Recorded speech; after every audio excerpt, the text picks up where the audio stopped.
मगरिब का वक्त था। हर तरफ सन्नाटा फैलने को था। सुंबुल जल्दी जल्दी अपना मटका भरकर घर की तरफ जाना चाहती थी। उसके दिल में एक अनजाना सा खौफ भी नमूदार हो रहा था, क्योंकि जंगली जानवर अक्सर शाम के इसी पहर अकेले इंसानों को अपना शिकार बनाया करते थे। इससे पहले वो कभी शाम के वक्त पानी भरने ना आई थी, लेकिन आज उसे बहुत देर हो गई थी। वो कुएं से पानी निकाल रही थी और अपने मटके में भरती जा रही थी। तभी एक अनजाना सा शोर उसके कानों में पड़ा। सुंबुल का दिल मुट्ठी में आकर रह गया। वो समझ चुकी थी कि आज वो किसी न किसी भेड़िए का शिकार हो ही जाएगी। घर पर उसका बूढ़ा गरीब बाप उसका मुंतज़िर था, जो एक टांग से माजूर था। सुंबुल ने जल्दी जल्दी मटका उठाया और जाने लगी।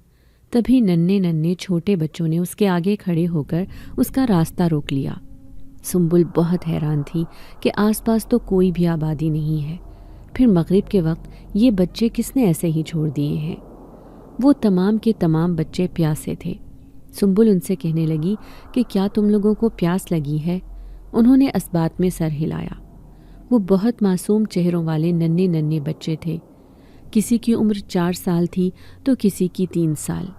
इतने कम उम्र बच्चे भला इस वीराने इलाके में कौन छोड़ सकता है? सुंबुल को ये बात सोचकर परेशानी भी हुई थी। तभी सुंबुल ने बारी बारी उन सब बच्चों को पानी पिलाया। वो बच्चे इतने प्यासे थे कि सुंबुल का मटका 2 लम्हे में ही खाली कर डाला था। सुंबुल नहीं जानती थी कि ये बच्चे आखिर कौन सी मखलूक के हैं, मगर वहीं से सुंबुल की ज़िंदगी का एक नया मोड़ शुरू हो चुका था और उसने सुंबुल की ज़िंदगी बदल कर रख दी थी। मौसम के तेवर भी कुछ ठीक नहीं लग रहे थे। ठंडी हवाएं भी अब जोर पकड़ने लगी थी। मौसम के आसार बता रहे थे कि कुछ ही देर में बारिश जम के बरसने वाली है। आने वाला तूफान बड़ी शिद्दत का मालूम हो रहा था। सुंबुल पानी का मटका उठाए जल्दी जल्दी घर पहुंचने की कोशिश में थी, लेकिन अचानक से ही उसके सामने इतने सारे बच्चे पानी के लिए हाथ फैलाकर खड़े हो गए थे। वो एक नज़र आसमान पर डालती हुई उन बच्चों को पानी पिलाने की खातिर रुक तो गई थी, मगर उसके दिल में ये खौफ भी उठ रहा था कि अगर मटके का पानी उन्हें पिला दिया तो मटका भरने के लिए फिर से कुएं पर जाना पड़ेगा, क्योंकि वो कुएं से चंद कदम दूर निकल आई थी और 3-4 डोल भरकर मटके में डालने तक तो बारिश शुरू हो ही जानी थी। लेकिन वो बच्चों को पानी देने से इनकार भी तो न कर सकती थी। वो बच्चे सारे ही बहुत छोटे थे और न जाने कितनी देर से प्यासे खड़े थे। वो एक एक करके सबके हाथ पर पानी डालती गई और उन सब ने जब तक पानी पीकर पेट भर लिया तब तक सुंबुल का सारा मटका ही खाली हो गया था। बग़ैर पानी के तो वो अब घर जा नहीं सकती थी। जाहिर है कि फिर से कुएं पर जाकर मटका भरना ही था। फिर चाहे बारिश हो या तूफान, आखिर वो पानी लिए बिना कैसे जा सकती थी, क्योंकि घर में अब पीने लायक एक बूंद पानी भी मौजूद न था और घर पर पड़े उसके बीमार बाप को रात में कई बार प्यास लगती थी। इसलिए सुंबुल हर रोज़ शाम होते ही मटका पानी से भर देती, जो सुबह तक फिर खाली हो जाता था। वो सारे बच्चों को पानी पिलाकर एक बार फिर कुएं पर पहुंची थी और अपना मटका पानी से भर लिया था। वो जैसे ही वापस पलटने लगी तो अपने सामने खड़े एक नौजवान को देखकर ठिठक कर रह गई थी और बेध्यानी में उसका मटका भी उसके हाथों से छूटकर ज़मीन बूस हो गया था और उसका सारा पानी सुंबुल और उस नौजवान के कदमों में गिरकर बह गया था। मटका टूटते ही उसका ध्यान सामने खड़े नौजवान से हटकर अपने मटके की तरफ गया था और मारे अफसोस के अपने टूटे हुए मटके को देखने लगी थी। एक तो उसे पानी भरने में आज इतनी देर हो गई थी, ऊपर से मटका टूटा तो घर खाली हाथ जाने पर मजबूर हो गई थी। उसके चेहरे पर अफसोस देखकर सामने खड़े नौजवान ने अपने साथ पानी भरने के लिए लाई हुई बाल्टी उसकी तरफ बढ़ा दी थी और बोला कि आप पानी इस बाल्टी में लेकर जाएं। लेकिन सुंबुल उसके हाथ से बाल्टी लेने में हिचकिचाने लगी थी और बोली कि अगर आपकी बाल्टी में मैं अपने घर ले गई तो फिर आप पानी कैसे भर कर जाएंगे? उसने कहा, कोई बात नहीं, मेरा घर पास ही है, मैं घर जाकर दूसरी बाल्टी लेकर आऊँगा। आप लगता है बड़ी दूर से आई हैं और अब अगर घर जाकर दूसरा बर्तन लाएंगी तो तब तक रात हो जाएगी और क्या पता कि बारिश हो जाए और आप फिर से पानी भरने भी ना आ सकें। इसलिए आप ये बाल्टी लेकर जाएं। अगर रखना ना चाहें तो कल जिस वक्त आप पानी भरने आएंगी मेरी बाल्टी वापस लेकर आइएगा। मैं आपको मगरिब के वक्त इसी जगह मिलूंगा। सुंबुल ने उस नौजवान से बाल्टी ले ली और पानी भरकर अपने घर आ गई थी। घर पर एक खाली मटका और भी मौजूद था। उसने पानी उसी मटके में डाल दिया था और अपने बाप के पास आ गई थी। बाप ने उससे आज देर से लौटने की वजह पूछी तो उसने उसे बताया कि रास्ते में कुछ प्यासे बच्चे मिल गए थे, जिन्हें पानी पिलाते पिलाते पूरा मटका ही खाली हो गया था, इसलिए दोबारा से पानी भरना पड़ा। वो अभी अपने बाप को ये बता ही रही थी कि बाहर बारिश भी शुरू हो गई थी। बूढ़े बाप ने उसे खिड़कियां और दरवाज़ा बंद करने को कहा तो वो उठकर उन्हें बंद करने लगी थी, क्योंकि ठंडी हवा के साथ अब बारिश की हल्की फुल्की फुहार भी अंदर आ रही थी। और ऐसे में ठंड में इजाफे के बाइस सुंबुल के बाप की टांग पर जो ज़ख्म था उसमें शदीद दर्द उठ रहा था। खिड़की को बंद करते वक्त सुंबुल की नज़र बाहर गई तो उसे अपने घर के बाहर दूर खड़ा कोई शख्स दिखाई दिया था, जो चुपचाप बारिश में खड़ा भीग रहा था। बारिश और अंधेरे की वजह से उसे उसकी शक्ल तो दिखाई ना दी थी, लेकिन फिर भी देखकर ये मालूम होता था कि वो कोई शख्स ही था। उसने खिड़की तो बंद कर ली थी, लेकिन फिर भी उसे फिक्र हो रही थी कि वो कौन हो सकता है जिसे ऐसे मौसम की भी परवाह न थी। उसने आकर अपने बाप को बताया कि बाहर कुछ दूर तक कोई शख्स दिखाई दे रहा था। शायद वो कोई मुसाफिर या भूला भटका आदमी होगा, लेकिन उसके बाप ने उसे बाहर जाने से मना कर दिया था कि ऐसे मौसम और वीराने में अक्सर गैर इंसानी मखलूक़ात की मौजूदगी का इम्कान बढ़ जाता है। अगर वो कोई इंसान होगा तो ख़ुद ही हमारी झोंपड़ी की तरफ आ जाएगा, क्योंकि उसके अलावा तो यहाँ और कोई घर भी मौजूद नहीं था। सुंबुल जो बाप के कहने पर बाहर तो ना निकली थी, लेकिन उसे बाहर खड़े शख्स का ख्याल बहुत देर तक आता रहा था कि न जाने उसे कौन सी ज़रूरत यहाँ तक खींच लाई थी, क्योंकि सुंबुल को गैर इंसानी मखलूक़ात या फिर जिन्नात की मौजूदगी का यकीन नहीं आया था। उसने बाप को खाना खिलाकर दवाई दे दी थी और वो दवाई के ज़ेरे असर बहुत जल्द नींद की वादियों में चला गया था। बारिश भी अब काफ़ी हद तक थम चुकी थी। आसपास गहरी खामोशी छाई थी, लेकिन सुंबुल की आंख इस फिक्र में न लग सकी थी कि वो न जाने कौन होगा। इसलिए उसने एक बार फिर खिड़की को थोड़ा सा खोलकर बाहर झांका था। जहाँ पर अब कोई वजूद दिखाई ना दिया तो वो वापस आकर अपने बिस्तर में लेट गई थी। सुंबुल और उसका बाप शुरू से ही तो यहाँ पर आबाद नहीं थे, बल्कि वो तो शहर में एक अच्छे मकान में किराए पर रहते थे। उसका बाप एक रिक्शा ड्राइवर था और अपनी बीवी और बेटी को उसने सुखी ज़िंदगी दे रखी थी।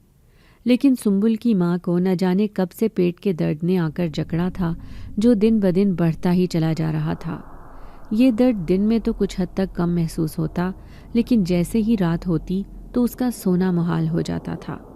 पूरी रात करवट बदल बदल कर ही गुजरती थी और उसे दर्द की वजह से कराहते देखकर सुंबुल भी पूरी रात ना सो पाती थी। उसका बाप हर रोज़ ही उसकी माँ के लिए दर्द से आराम की गोलियाँ वापसी पर लेकर आता था, लेकिन एक रोज़ सुंबुल ने बाप से कहा कि आप अम्मा को किसी अच्छे डॉक्टर के पास लेकर जाएं और उनका चेकअप करवाएं, ताकि पता तो चल सके आखिर उन्हें हुआ क्या है और दर्द के पीछे तकलीफ़ की वजह क्या है। उसके कहने पर उसके बाप ने अपने रिक्शे के मालिक से चंद 100 रुपये उधार पकड़कर अपनी बीवी को शहर के किसी अच्छे डॉक्टर को दिखाया तो पता चला कि उसके गुर्दे ख़राब हो चुके हैं, जिनका इलाज अब शहर के दूसरे बड़े अस्पताल से ही हो सकेगा, क्योंकि छोटे मोटे क्लिनिक पर उसका इलाज नामुमकिन था। वो पहले ही अपने रिक्शे के मालिक से उधार पैसे ले चुका था, क्योंकि वो जो रिक्शा चलाता था वो भी उसका अपना ना था, बल्कि किसी और का था जो हर रोज़ की कमाई से उससे हिस्सा ले लिया करता था। अब मज़ीद उधार की तो उम्मीद ही न रही थी, इसलिए घर का कुछ ज़रूरी सामान ही बेचकर बीवी का इलाज मुमकिन था। घर में मौजूद छोटा सा गैस सिलेंडर, एक पंखा, एक संदूक और चंद चादरें जो उन लोगों को गर्मी सर्दी से बचाती थी, वो लेकर सुंबुल का बाप शहर में बेच आया था और अपनी बीवी को चंद रोज़ की दवाई ला दी थी। अब रिक्शा चलाकर जो पैसे मिलते उनसे घर खर्च के अलावा कर्जे की किस्त भी अदा करता तो मकान का किराया देने के पैसे भी नहीं बचते थे। इसलिए 1-2 माह बाद ही मकान मालिक ने उन्हें घर खाली करने का हुक्म दे दिया था। नाचार वो अपनी जवान बेटी और बीमार बीवी को लेकर यहाँ इस शहर से दूर जंगल के करीब एक झोंपड़ी बनाकर रहने लगा था। यहाँ आसपास कोई आबादी तो नहीं मौजूद थी, लेकिन कब्रिस्तान करीब ही था, जिसमें कभी कभार लोग कोई मुर्दा दफनाने आते थे। सुंबुल को वो अनजान शख्स भी कब्रिस्तान की तरफ ही दिखाई दिया था, लेकिन बाप ने उसे झोंपड़ी से बाहर निकलने नहीं दिया था। वो अब कहीं चला गया था। रात देर तक जागते जागते सुंबुल को वो अजियतनाक दिन याद आ गया था जब बाप की गैर मौजूदगी में उसकी माँ की मौत उसकी आंखों के सामने हो गई थी। उन्हें यहाँ जंगल में मुंतकिल हुए चंद रोज़ ही गुजरे थे। उसकी माँ की तबीयत कुछ वक्त के लिए तो संभल गई थी, लेकिन एक रोज़ जब उसका बाप शहर गया हुआ था तो अचानक ही उसकी माँ को फिर से पेट में शदीद दर्द उठा था। उसने दवाइयों के सारे खाली पैकेट उलट पलट कर देख लिए थे, लेकिन उनमें तो एक गोली तक मौजूद न थी। आखिर मजबूरन उसे चुपचाप माँ के पास बैठकर बाप के लौटने का इंतज़ार करना पड़ा था। उसकी माँ उसकी आंखों के सामने दर्द से तड़प रही थी और सुंबुल के पास सिर्फ दुआ के अलावा कोई रास्ता नहीं था। वो बार बार माँ को बस मटके से निकालकर पानी ही पिला सकती थी, इसके अलावा तो उसके पास कुछ भी मौजूद नहीं था। उसकी माँ आखिरी पानी का गिलास पीकर आराम से सो चुकी थी और सुंबुल को लगा कि दर्द कम होने की वजह से उसे नींद आ गई थी। वो माँ के सिरहाने बैठी बाप के लौटने का इंतज़ार कर रही थी। उसने तब तक कोई काम या किसी चीज़ की कोई आवाज़ तक न की थी कि कहीं माँ के आराम में खलल ना पड़ जाए। उसका बाप लौट कर आया तो उसने आहिस्ता से बाप को बताया कि माँ को आज बहुत ही शदीद तकलीफ़ हुई है और पानी पीने के बाद वो बड़ी देर से सोई हुई है। उसका बाप क्योंकि आज चंद पैसे कमा कर लाया था तो उसने सोचा रात होने से पहले पहले बीवी को किसी डॉक्टर को दिखा कर लाए। इसीलिए उसने अपनी बीवी को जगाने के लिए उसके मुंह से चादर हटाई तो ये देखकर आसमान ही उसके ऊपर टूट पड़ा था कि उसकी बीवी तो कब की मालिक हकीकी से जा मिली थी और सुंबुल बेचारी उसके सोने का गुमान करके उसके पास बैठी रही थी। ये रात तो सुंबुल पर क़यामत बनकर गुजरी थी। रात देर गए तक उसके बाप ने उसकी माँ की तदफीन वगैरह भी करवा दी थी, क्योंकि कब्रिस्तान बहुत करीब ही था। सुंबुल बेचारी के पास तो कोई तसल्ली के दो बोल बोलने वाला भी नहीं था। बाप कब्रिस्तान गया तो वो माँ के दुख में अकेली ही झोंपड़ी में बैठी रोती रही थी। वो भी ऐसी ही एक सर्द रात थी जब देर से उसका बाप अपनी बीवी को मनो मट्टी तिले दफनाकर घर लौटा तो दोनों ही बाप बेटी खूब रोए थे। उनकी अकेलाई की साथी उन्हें छोड़कर हमेशा के लिए जा चुकी थी। वो बीमार थी, खुद तकलीफ़ में थी, लेकिन फिर भी अपने शौहर और बेटी का आसरा थी जो अब ना रहा था। उसी के सहारे तो सुंबुल का बाप उसे इस भरे जंगल में छोड़कर शहर काम पर चला जाता था। अब बीवी की मौत के बाद तो वो बेटी को भी नहीं छोड़ सकता था, क्योंकि शहर में पूरा दिन रिक्शा चलाना अब मुश्किल हो गया था। इसीलिए चंद रोज़ घर पर सोग मनाने के बाद वो घर का चूल्हा जलाने के लिए मजबूर हुआ तो कुछ कमाने निकला था। मजबूरन यहीं कहीं करीब से लकड़ियाँ काट कर वो शहर जाकर बेच आता और वापसी पर आटा चावल और चीनी वगैरह लेकर आता था। ज़िंदगी यूं ही गुजर रही थी कि एक और मुसीबत सर पर आ गिरी थी। जब सुंबुल बाप को काम पर रुखसत करके खुद झोंपड़ी की सफाई करने में मसरूफ़ थी, अचानक ही कुछ दूरी से उसे बाप के बुलाने की आवाज़ें सुनाई दी थीं। वो चौंक कर उस आवाज़ की जानिब चल पड़ी थी। चलते चलते बाप की आवाज़ें करीब होती सुनाई दीं और आखिर वो उसके पास आ पहुंची थी। लेकिन ये क्या, उसके बाप का एक पैर कट चुका था जिससे बहुत ज़्यादा खून बह रहा था। सुंबुल ने अपना दुपट्टा फाड़कर बाप के पैर से बहने वाले खून को बांधकर रोक लिया था और बड़ी मुश्किल से सहारा देकर उसे झोंपड़ी तक लेकर आई थी। लेकिन दर्द के मारे उसके बाप को ज़रा आराम नहीं आ रहा था, इसलिए सुंबुल को आखिर उसका इलाज तो करवाना ही था। वो बाप को इंतज़ार का कहकर खुद किसी मदद की तलाश में निकल पड़ी थी, क्योंकि शहर भी यहाँ से काफ़ी दूर था। लेकिन शुक्र है उसे सड़क पर पहुंचकर एक गाड़ी दिखाई दी थी और वो सड़क के बीचों बीच खड़ी होकर मदद के लिए इशारा करने लगी तो गाड़ी रुक गई थी। उस गाड़ी से निकलने वाला शख्स उसके पास आया और पूछने लगा कि क्या हुआ लड़की, तुम अकेली इस वीराने में क्या कर रही हो। तब सुंबुल ने बताया कि मैं पास ही के जंगल में अपने बाप के साथ एक झोंपड़ी में रहती हूँ और मेरा बाप जंगल से लकड़ियाँ काट कर शहर बेच आता है, उसी से हमारा गुजारा चलता है। लेकिन आज लकड़ियाँ काटते वक्त अपनी ही कुल्हाड़ी गलती से बाबा के पैर पर चल गई और उनका पैर कट गया है। वो झोंपड़ी में दर्द से तड़प रहे हैं। मुझे मदद की ज़रूरत है। तब उस गाड़ी वाले नौजवान ने उसे यहीं पर इंतज़ार करने को कहा और ख़ुद शहर से किसी डॉक्टर को लाने चला गया। सुंबुल भागकर झोंपड़ी में बाप के पास आ गई थी, जिसका अब तक दर्द से बुरा हाल था, और वो देखकर फिर वापस सड़क पर जा खड़ी हुई थी। इंतज़ार का वक्त गुजारना उसके लिए बहुत मुश्किल हो गया था। उसे डर था कहीं मदद का कहकर वो नौजवान धोखा तो नहीं दे गया, लेकिन सिवाय इंतज़ार के वो कर भी क्या सकती थी। इसीलिए इधर से उधर टहल कर वो वक्त गुजारने लगी थी, और बड़ी देर बाद फिर वही गाड़ी उसे वापस आती दिखाई दी तो उसने आसमान की तरफ देखकर खुदा का शुक्र अदा किया था। इस गाड़ी में उस नौजवान के साथ अब एक डॉक्टर भी मौजूद था, और डॉक्टर के पास कुछ ज़रूरी सामान और दवाइयाँ भी थी। वो उन दोनों को जल्दी से अपनी झोंपड़ी की तरफ ले जाने लगी, लेकिन झोंपड़ी में आकर पता चला कि उसका बाप दर्द की वजह से बेहोश हो चुका था। डॉक्टर ने जल्दी से उसका इलाज करना शुरू किया और उसके पैर पर पट्टी वगैरह बांध दी थी। खून बहुत ज़्यादा बह जाने की वजह से वो कमज़ोरी के बायस बेहोश था। डॉक्टर ने ज़ख्म ठीक करने के साथ साथ ताकत की भी दवाई दी थी, और दवाई खिलाने का तरीका और वक्त बताकर डॉक्टर ने इजाज़त चाही, तो वो नौजवान उसे छोड़ने वापस चला गया था। सुंबुल उन दोनों को रवाना करने के बाद झोंपड़ी के दरवाजे पर खड़ी दूर तक उन्हें जाता हुआ देख रही थी। वो नौजवान उसे आज किसी फरिश्ते से कम नहीं लग रहा था, जिसने इतने मुश्किल वक्त में उसकी मदद की थी। वो दिल ही दिल में उसे दुआएं देने लगी थी। वो दोनों अब उसकी नज़रों से ओझल हो गए थे, और सुंबुल वापस आकर अपने बाबा के पास बैठ गई थी। उसके बाबा अब भी सो रहे थे, लेकिन डॉक्टर ने बता दिया था कि वो आज रात नहीं जागेंगे, क्योंकि उन्हें नींद की दवाई दे दी गई थी, जिससे उनके दर्द का एहसास कम होगा।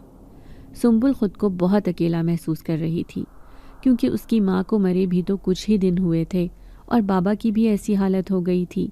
अगर उन्हें कुछ हो गया तो सुंबुल का इस दुनिया में कोई नहीं रहेगा। वो तो अपने घर से कभी निकली ही ना थी, ना ही उसे बाहर की दुनिया के बारे में कुछ पता था। उसकी दुनिया तो बस उसके अम्मा बाबा ही थे, जो भी अब आधी तो उजड़ चुकी थी, क्योंकि उसकी माँ अब इस दुनिया में नहीं रही थी। उसके बाद तो उसके बाबा ही उसकी पूरी दुनिया बन गए थे। लेकिन बाबा भी अब इस हादसे की वजह से एक बिस्तर पर आ गए। उसे बैठे बैठे फिक्र होने लगी थी कि अगर अम्मा की तरह बाबा भी उससे बिछड़ गए तो वो कैसे जिएगी। पूरी रात उसने बाप की तीमारदारी में आंख न झपकी थी। कभी दर्द की दवाई, कभी बानी, तो कभी बाप को तसल्लियाँ देते हुए उसने पूरी रात आंखों में गुजार दी थी। सुबह सवेरे उसका बाप सोया तो उसने भी फजर के बाद चंद घड़ियाँ आराम किया था। सूरज अपनी आबोताब के साथ कब का निकल आया था। जब सुंबुल की आंख खुली तो उसने देखा बाबा अभी तक सोए पड़े थे। वो आहिस्तगी से कोई आवाज़ किए बगैर झोंपड़ी से बाहर आ गई थी। हर रोज़ उसके बाबा सुबह उठते तो कभी बकरियों का दूध तो कभी खाने के लिए कोई और चीज़ ला देते थे, लेकिन आज वो झोंपड़ी के बाहर बैठी इसी सोच में गुम थी कि अगर बाबा ने उठकर खाने के लिए कुछ पूछ लिया तो वो उसे क्या देगी, क्योंकि उसके पास तो कुछ भी मौजूद नहीं था। उसका बाप जो रात देर तक दर्द की तकलीफ़ की वजह से जागता रहा था, अभी तक नहीं जागा था। वक्त काफ़ी गुजर चुका था। वो 2 बार तो अंदर जाकर बाबा को देख आई थी, लेकिन वो अभी तक बड़ी गहरी नींद सो रहे थे, और उसने उन्हें जगाना नहीं चाहा था, क्योंकि जागे तो उन्हें फिर से वो दर्द उठना था, जिसके बायस वो पूरी रात भी नहीं सो सके थे। सुंबुल को दूर सड़क पर किसी गाड़ी की आवाज़ सुनाई दी थी। गाड़ी शायद उसी तरफ आ रही थी, वरना पहले तो कभी यहाँ तक गाड़ी की आवाज़ नहीं आई थी। उसने उठकर थोड़ा आगे बढ़कर देखने की कोशिश की तो उसे सामने ही वही कल वाली गाड़ी नज़र आ गई थी, जिसमें वो नौजवान मददगार कल डॉक्टर को लेकर आया था। सुंबुल जो सुबह से परेशान बैठी थी, उस मददगार को अपनी तरफ आता देखकर कुछ हद तक मुतमईन हो गई थी, क्योंकि वो गाड़ी से उतरकर उसी की तरफ आ रहा था, और उसने भी दूर से खड़ी सुंबुल को देख लिया था। उसके हाथ में मौजूद बड़े बड़े शॉपर दूर से ही दिखाई दे रहे थे, जो करीब आकर उसने सुंबुल के हाथों में थमा दिए। सुंबुल की बड़ी बड़ी खूबसूरत आंखें हैरानी के बायस मज़ीद खुलकर और भी खूबसूरत दिखने लगी थीं। उसने अभी कुछ पूछने के लिए अपने लब न खोले थे कि उसे उसके सवाल का जवाब बिना पूछे ही मिल गया। उसने शॉपर सुंबुल को पकड़ाकर एक नज़र झोंपड़ी में झांका था और सुंबुल के बाबा को सोता हुआ देखकर वो उसके पास आकर कहने लगा था कि कोई तकल्लुफ़ करने की ज़रूरत नहीं, पूरा हिसाब मेरे पास है। जब तुम्हारे बाबा ठीक हो जाएंगे तो मैं उनसे इन सब चीज़ों के पैसे ले लूँगा। तुम जाओ और ये सामान अंदर रख कर आओ। सुंबुल ने अभी तक कोई सवाल ना किया था, फिर भी उसे जवाब मिल गया तो सामान अंदर रखने चली गई थी। वो दिल ही दिल में थोड़ी खुश थी कि बाबा के लिए खाने का बंदोबस्त तो हुआ। सामान रखने के साथ उसके बाबा की आंख भी खुल गई। उन्होंने जागते ही सुंबुल से पानी मांगा था। सुंबुल कोने में रखे मटके से पानी का गिलास भरने लगी तो वो नौजवान भी झोंपड़ी में अंदर चला आया था। सुंबुल ने गिलास भरते वक्त ही उसके बारे में बाबा को बताया था कि बाबा कल आपके लिए डॉक्टर और दवाइयाँ यही साहब लाए थे। अगर वक्त पर उनकी गाड़ी ना गुजर रही होती तो शायद आपका अभी तक कोई इलाज ना हो सका होता। बाबा ने नौजवान का एहसान मानते हुए उसका शुक्रिया अदा किया तो उसने ये अपना फ़र्ज़ बताकर उन्हें जल्द ठीक हो जाने का कहा था। सुंबुल बाबा को पानी पिलाकर अजनबी के लाए हुए शॉपर से सामान निकालने लगी। उस शॉपर में बिस्किट और दूध के डब्बे थे। वो वहीं एक तरफ होकर आग जलाने लगी ताकि बाबा और उस अजनबी के लिए चाय बना सके। चीनी पत्ती घर में पहले ही मौजूद थी। उसके बाबा उस नौजवान को अपने साथ होने वाले हादसे का सारा किस्सा सुना रहे थे और वो नौजवान उनकी बातें सुनते हुए कई बार सुंबुल को देख चुका था। यकीनन उसको सुंबुल पहली ही नज़र में पसंद आ गई थी। सुंबुल ने चाय बनाकर प्यालों में भर ली और पैकेट से बिस्किट निकालकर उन दोनों के सामने रख दिए थे। वो नौजवान बड़े मज़े से सुंबुल के हाथ की बनी चाय पीने लगा था और सुंबुल चाय में बिस्किट डिबो डिबो कर बाबा को खिलाने लगी थी। सुंबुल के बाबा ने पूछा कि बेटा तुम अपने बारे में भी कुछ बताओ। उसने कहा कि मेरा नाम काशिफ है। मैं अक्सर इस रोड से गुजर कर जाता हूँ क्योंकि मेरा घर और मेरी ड्यूटी अलग अलग शहरों में है, इसीलिए मुझे ये सफ़र तय करना होता है। उस दिन सुंबुल को देखा तो रुककर उससे वहाँ खड़े होने की वजह पूछी, फिर आपके बारे में जानकर डॉक्टर को ले आया था। बाबा बोले कि बेटा आपका बहुत शुक्रिया, आपने इस मुसीबत की घड़ी में हमारी मदद की और फिर हमारी खबर लेने भी पहुँचे हैं। आज के दौर में ऐसा भला कौन करता है।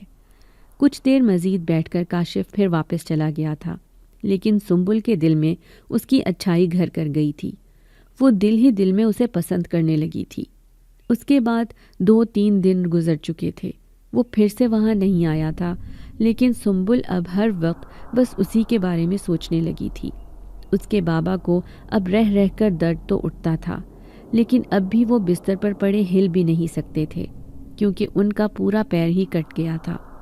रात में कई बार उन्हें प्यास लगती थी, इसलिए सुंबुल हर रोज़ जंगल के बीचों बीच कुएं से पानी भरकर लाती थी। उस रोज़ भी वो अपने बाबा की खातिर पानी लाने गई थी जब उसके सामने वो बहुत सारे बच्चे पानी मांगने आए थे। अगले रोज़ वो मामूल से थोड़ा जल्दी कुएं पर जा पहुंची थी क्योंकि उसे उस नौजवान की दी हुई बाल्टी वापस करनी थी, लेकिन न जाने वो कहाँ पर रहता था। उसने तो यही कहा था कि वो बाल्टी वापस लेने यहीं पर खड़ा होगा। सुंबुल अपना मटका रखकर खुद भी वहीं बैठ गई थी कि कुछ देर इंतज़ार करके देख ले, अगर वो आ जाए तो। लेकिन अब तो सूरज घने दरख्तों के पीछे मुकम्मल तौर पर छुप गया था। थोड़ी थोड़ी सी हल्की सी धूप बस कहीं से नज़र आ रही थी। ये मगरिब और असर के बिछड़ने का वक्त था और सुंबुल को बाबा ने अक्सर उस वक्त में अपनी झोंपड़ी के अंदर रहने की ताकीद की थी कि इस वक्त आसमान से तरह तरह की बलाएं उतर आती हैं। वो अब वापस जाने का सोच रही थी और अपना मटका भरने लगी तो वो मटका भरकर जैसे ही वापस मुड़ी तो एकदम से उस नौजवान को अपने सामने खड़े पाया। कल की तरह आज भी वो थोड़ा ठिठक गई थी। फिर कहने लगी कि अच्छा हुआ आप आ गए, वरना मैं अभी वापस जाने ही वाली थी क्योंकि मैं काफ़ी देर से यहाँ आपका इंतज़ार कर रही थी। उस नौजवान ने कहा, मैंने बताया तो था कि मैं मगरिब के बाद ही यहाँ मिलूँगा, पर मेरे बाबा घर पर बीमार हैं, इसलिए मैं जल्दी पानी भरकर वापस लौटना चाहती थी। उतने में उस नौजवान ने बाल्टी उठाकर कुएं से भर ली थी और सुंबुल के साथ साथ वो भी चलने लगा था। सुंबुल ने एक गहरी नज़र उस पर डाली तो वो हंसकर बोला, घबराओ नहीं, मेरा घर भी उसी तरफ है। चंद कदम तुम्हारे साथ चलकर मैं दूसरी तरफ मुड़ जाऊंगा। वो दोनों साथ साथ चलते हुए जा रहे थे। तभी सुंबुल बोली कि मेरी झोंपड़ी यहीं सामने कब्रिस्तान के करीब है, तुम कहाँ रहते हो? उसके सवाल पर वो थोड़ी देर सोच में पड़ गया था और फिर बोला कि मैं यहाँ कुछ दूर फासले पर रहता हूँ। जंगल में तो मैं अपनी बकरियाँ चराने आता हूँ, इसीलिए कभी कभार कुएं से पानी भी भर लेता हूँ। वो सुंबुल के बारे में सब कुछ जानता था, क्योंकि कल वो उसका पीछा करते उसकी झोंपड़ी तक आ पहुंचा था। लेकिन सुंबुल ये नहीं जानती थी कि वो एक जिनज़ादा है। वो सुंबुल के साथ साथ चलते चलते कब आंखों से ओझल हो गया उसे पता ही ना चला था। वो एक बार फिर चौंक पड़ी थी कि कैसे वो एक झटके से आ जाता और चला जाता था। आज मौसम कल से बहुत बेहतर था। आसमान पूरा तारों से जगमग था। बाबा को खाना खिलाने के बाद सुंबुल ने उसके पैर की पट्टी भी बदल दी थी। आखिर में बाबा को दवाई देकर कंबल उड़ा दिया तो वो सो गए थे।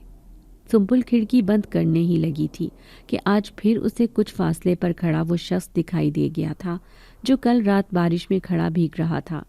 लेकिन बाबा ने उसे बाहर जाकर देखने से रोक लिया था।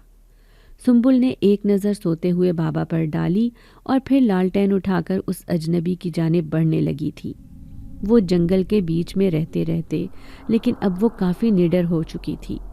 न जाने क्यों वो शख्स जो खिड़की से देखने पर तो इतना दूर मालूम नहीं हो रहा था, लेकिन चलते हुए वो उसके ताक़ुब में झोंपड़ी से काफ़ी दूर निकल आई थी।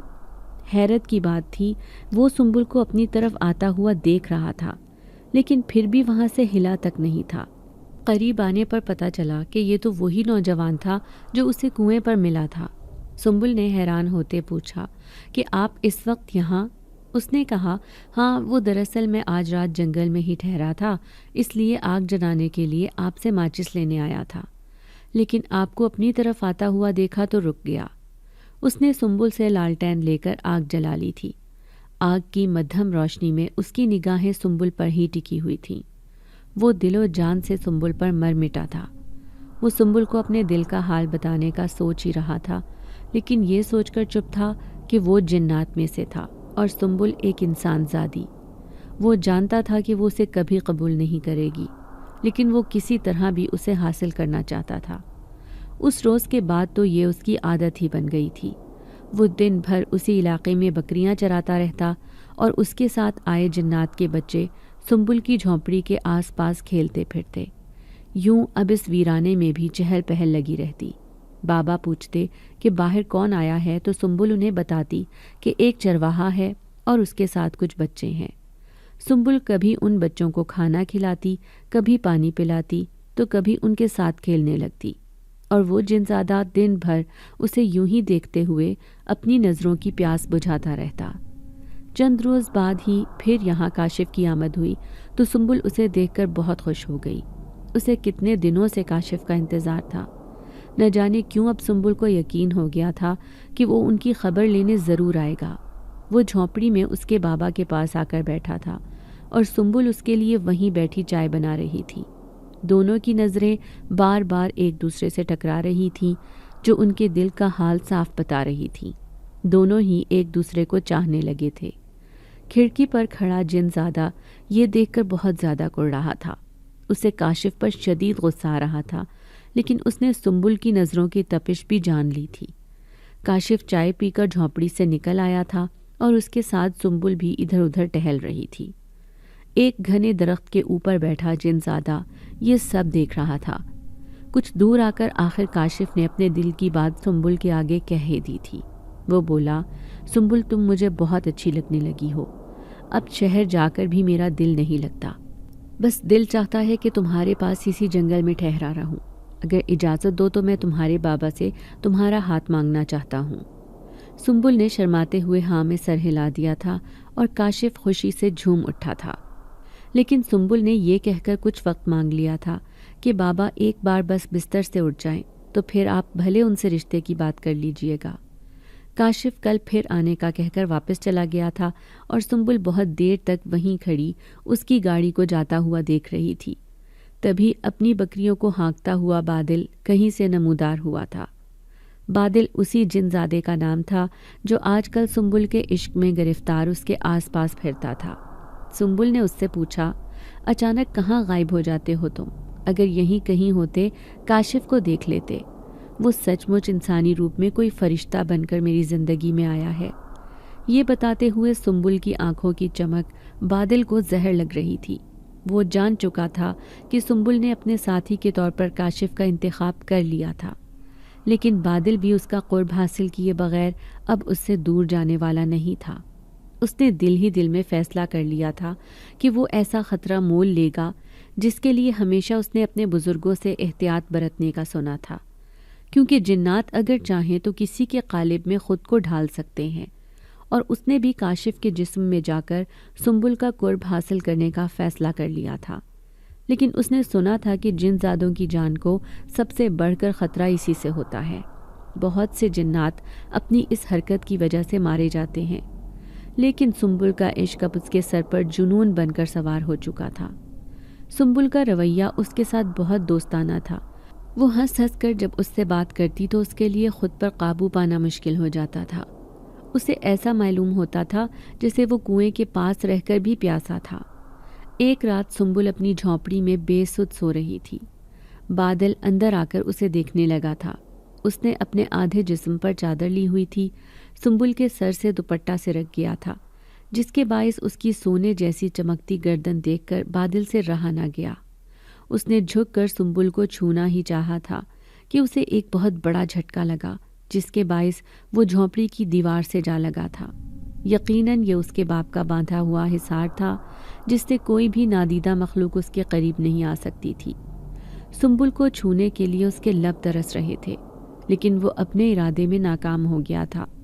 उसके अंदर गुस्से की शदीद लहर दौड़ गई थी। वो नाकाम वापस पलट गया। अगले रोज़ सुबह ही सुबह उसे काशिफ जंगल की जानिब आता दिखाई दे गया तो उसने झोंपड़ी के करीब आने से पहले ही उसको पकड़ लिया था। वो अपनी पूरी कुव्वत के साथ काशिफ के जिस्म में घुस गया था। उसे इंसानी जिस्म में बहुत घुटन महसूस होने लगी थी, जैसे किसी ने दोनों जानिब से उसे ज़ोर से दबा लिया हो। वो फ़ौरन निकलना चाहता था, लेकिन फिर सुंबुल के बारे में सोचकर उसने कुछ देर मज़ीद बर्दाश्त करने का फ़ैसला कर लिया था और आहिस्ता आहिस्ता उसे फिर आराम आने लगा और वो अपनी आंखों में शैतानी चमक लिए झोंपड़ी की तरफ बढ़ने लगा था। सुंबुल उसे झोंपड़ी के बाहर ही धूप सेकती हुई मिल गई थी। उसने आते ही पीछे से सुंबुल की आंखों पर अपने हाथ रख लिए थे, तो सबसे पहला नाम जो उसके लबों पर आया वो बादल ही था। अपना नाम सुनकर उसके अंदर एक खुशी की लहर दौड़ गई और फिर वो हाथ हटाकर उसके सामने आ बैठा था। काशिफ के रूप में उसे देखकर सुंबुल खुश हो गई थी। उसने इतनी सुबह आने का मकसद पूछा तो वो बोला कि तुमसे दूरी अब बर्दाश्त नहीं होती, इसीलिए तुम्हारी झलक देखने आ गया। वैसे भी आज दफ्तर से छुट्टी थी, सोचा कि ये दिन तुम्हारे साथ ही गुजारूंगा। सुंबुल उसकी इतनी तवज्जो मिलने पर बहुत खुश हो रही थी। फिर वो दोनों उठकर झोंपड़ी के अंदर बाबा के पास आ गए थे, लेकिन ये देखकर सुंबुल हैरान थी कि आज काशिफ को बाबा की कोई फिक्र ना थी। वो तो बस सुंबुल के साथ अकेले वक्त गुजारना चाहता था और किसी बहाने उसे बाहर लेकर जाना चाहता था, लेकिन वो इस बात से अनजान थी कि काशिफ के रूप में उसके साथ बादल मौजूद था, जो उसे हासिल करने आया था। सुबह से दोपहर हो गई थी। सुंबुल ने झोंपड़ी के अंदर चावल पका लिए थे, जो बाबा को खिलाने के बाद वो काशिफ के लिए भी लेकर आई थी, लेकिन काशिफ की तो उसे देखकर भूख प्यास ही मिट गई थी। वो अपने हाथ से चावल सुंबुल को खिलाने लगा और वो खुश होकर खाने लगी थी। खाना खाने के बाद उसने सुंबुल का हाथ अपने हाथों में पकड़ लिया था। उसकी आंखें सुंबुल पर मानो जम चुकी थी। वो एक पल के लिए भी उससे नज़रें हटाने के लिए तैयार नहीं था। सुंबुल को उसके इरादों का अंदाज़ा हो गया था, इसलिए उसने हाथ छुड़ाकर अंदर जाना चाहा, लेकिन वो किसी सूरत हाथ छोड़ने को तैयार नहीं था। वो दोनों उठकर खड़े हो गए थे। उसने हाथ से खींचकर सुंबुल को अपने बहुत करीब कर लिया। सुंबुल ने डरते हुए कहा, काशिफ ये सब ठीक नहीं। वो कहने लगा कि तुम सिर्फ मेरी हो। सुंबुल ने कहा, लेकिन शादी से पहले नहीं। ये सुनते ही उसने उसे अपनी गिरफ्त में और जकड़ लिया। वो उसकी बाहों में दबी हुई खुद को छुड़ाने की कोशिश कर रही थी, लेकिन काशिफ पर तो बादल सवार हो गया था, जो सुंबुल का कुर्ब हासिल करने को तड़प रहा था। तभी पास ही कब्रिस्तान में शायद कोई नई तदफीन करने लोग आए थे। वहाँ मौजूद लोगों ने कलमा तय्यबा का विर्द शुरू किया तो जैसे ही उनकी आवाज़ काशिफ के कानों में पड़ी, बादल का कब्ज़ा उस पर से ख़त्म हो गया था। बादल आग के शोले की तरह उसके जिस्म से निकलकर आसमान की तरफ उड़ गया था और काशिफ ने खुद को संभालते हुए सुंबुल से दूरी इख्तियार कर ली थी। सुंबुल भागती हुई झोंपड़ी के अंदर चली गई थी। काशिफ को कुछ समझ नहीं आ रहा था कि ये सब क्या हो गया। वो कुछ देर वहीं खड़ा सोचता रहा। फिर उसे याद आया कि उसने एक अनजानी ताकत के दबाव में सुंबुल के साथ कुछ गलत कर दिया था। वो भागकर उसकी झोंपड़ी में गया तो सुंबुल डरी सहमी अपने बाबा के सिरहाने बैठी थी। शुक्र है उसके बाबा अब भी नींद में थे। उसने सुंबुल को बाहर बुलाने की कोशिश की ताकि वो उसे अपनी सफाई बयान कर सके, लेकिन सुंबुल अब उससे बहुत ज़्यादा डर गई थी। मजबूरन काशिफ वापस लौट गया था और सुंबुल को ये सोच सोच कर दुख हो रहा था कि काशिफ ने वो सब कुछ फ़कत उसे हासिल करने के लिए किया था। उसे काशिफ पर बहुत गुस्सा आ रहा था, जिसे वो अपना मददगार और एक फ़रिश्ता समझ बैठी थी और उससे मोहब्बत करने लगी थी। ये सोचकर उसे बहुत रोना आ रहा था कि उसने मेरे साथ गलत करने की कोशिश की। उसके बाबा जागे तो सुंबुल ने जल्दी से अपने आंसू पोंछ लिए थे ताकि बाबा को इस बारे में कुछ पता न चल सके। कई रोज़ गुजर जाने के बाद भी काशिफ ने फिर उधर का रुख ना किया था।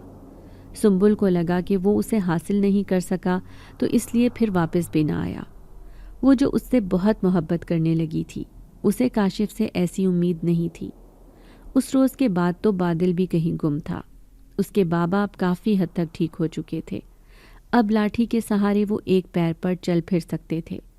घर में कुछ दिनों से फाके की नौबत आई हुई थी, इसलिए बाबा ने आज शहर जाकर खाने पीने की कुछ चीज़ों का बंदोबस्त करने का सोचा। तो सुंबुल ने उन्हें कहा, मुझे अकेले डर लगेगा। बाबा ने कहा, मैं जल्द वापस आ जाऊंगा।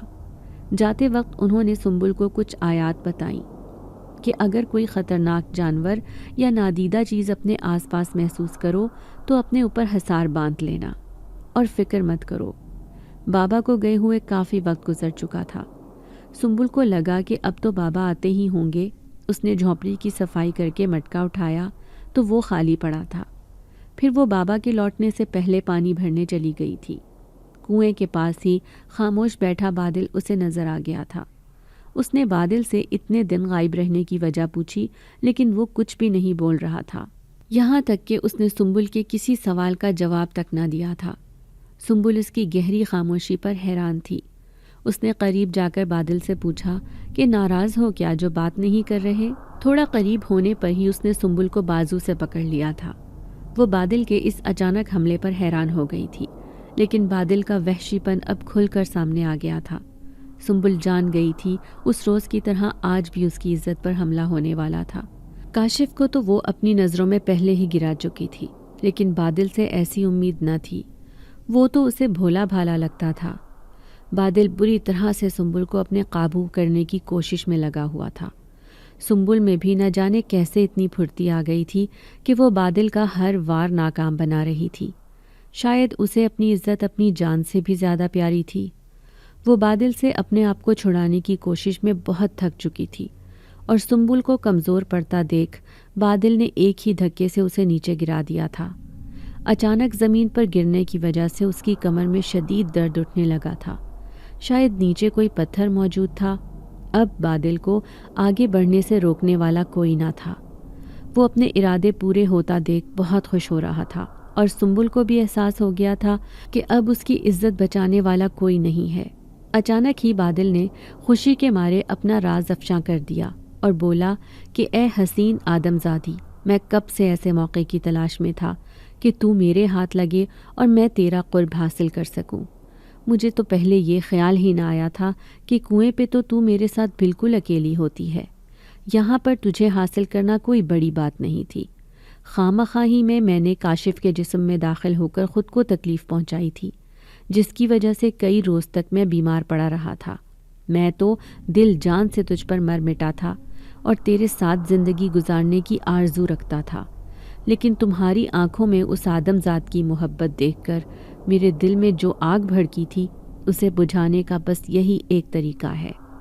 ये कहते हुए वो सुंबुल की जानिब बढ़ने लगा था और सुंबुल अब समझ चुकी थी कि वो कोई इंसान नहीं बल्कि एक जिनजात था। इसलिए उसने फ़ौरन सुबह में बाबा का बताया हुआ हिसार पढ़ना शुरू कर दिया। वो सुंबुल के ऊपर झुकने ही लगा था कि सुंबुल के हिलते हुए लबों पर उसका ध्यान गया था। वो मुंह ही मुंह में कुछ पढ़ रही थी। जैसे ही उसने बादल के चेहरे पर फूंक मारी तो उसे अपना पूरा वजूद आग के शोलों में जलता हुआ महसूस हुआ था। वो एकदम से सुंबुल से दूर हो गया था। जैसे जैसे वो सुंबुल से ज़्यादा फासले पर जा रहा था वैसे ही उसे वो आग की तपिश कम होती महसूस होने लगी थी। वो जान गया था कि सुंबुल का क़ुर्ब हासिल करना इतना आसान नहीं है।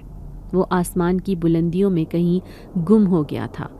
सुंबुल ने दूर पड़ा अपना दुपट्टा उठाया और झोंपड़ी की तरफ भागने लगी थी। रास्ते में ऊबड़ खाबड़ रास्तों पर चलते उसे कुछ होश ही ना रहा था कि उसने अपने पांव तक जख्मी कर डाले थे, क्योंकि जल्दबाजी में वो अपनी चप्पल तक पहनना भूल गई थी और मटका भी वहीं छोड़ आई थी। उसे बादल के वापस लौटने का डर था, इसलिए उसने अपनी इज्जत के अलावा और किसी चीज़ की परवाह नहीं की थी। भागती और गिरती पड़ती वो जैसे अपनी झोंपड़ी में दाखिल हुई तो सामने बैठे अपने बाबा के साथ काशिफ को देखकर हैरान हो गई थी और वो दोनों भी सुंबुल की ऐसी हालत पर परेशान हुए थे। काशिफ ने आगे बढ़कर सुंबुल को सहारा दिया और उसे अपने बाबा के साथ बिठा दिया। बाबा ने सुंबुल से पूछा कि ऐसा क्या हुआ जो तुम इस तरह भागती हुई घर पहुंची हो। सुंबुल की हिचकियां बन चुकी थीं और उसका सांस भी बुरी तरह से फूल गया था। उसमें बताने तक की हिम्मत बाकी न रही थी। काशिफ ने अपने साथ लाई हुई पानी की बोतल में से सुंबुल को पानी पिलाया, तब जाकर उसका सांस बहाल हुआ। लेकिन उन लोगों ने फ़िलहाल उसे कुछ भी बताने के लिए मजबूर नहीं किया था। थोड़ी देर बाद सुंबुल ने खुद को मुकम्मल तौर पर संभाल लिया तो तब उसने खुद ही बाबा को बताना शुरू किया कि वो कुएं पर पानी भरने गई थी, जहाँ पर अचानक एक जिनजात ने उस पर हमला कर दिया था। वो तो अच्छा हुआ मुझे आपका बताया हुआ हिसार याद था, जिसकी वजह से मैं उस जिनजात से खुद को छुड़ाने में कामयाब हो सकी। तभी काशिफ ने उससे कहा कि सुंबुल, यही तो मैं तुम्हें बताना चाहता था कि उस रोज़ मेरे ऊपर भी एक जिन हावी हो गया था, जिसकी वजह से मैं इतने दिन परेशान था कि आखिर मुझे हुआ क्या था। फिर एक आमिल से मिलकर जब मैंने अपनी सारी कैफियत उसे बताई तो उसने ही ये राज बताया कि ऐसा हमेशा जिन्नात के ज़ेरे असर ही होता है। जब जिन्नात खुद किसी इंसान पर काबू नहीं पा सकते तो वो किसी और इंसान के जिस्म का सहारा ले लेते हैं, जिसके बाइस इंसानों को गुमान भी नहीं होता कि उनके जाने पहचाने इंसान के अंदर जिन ज़ात मौजूद है।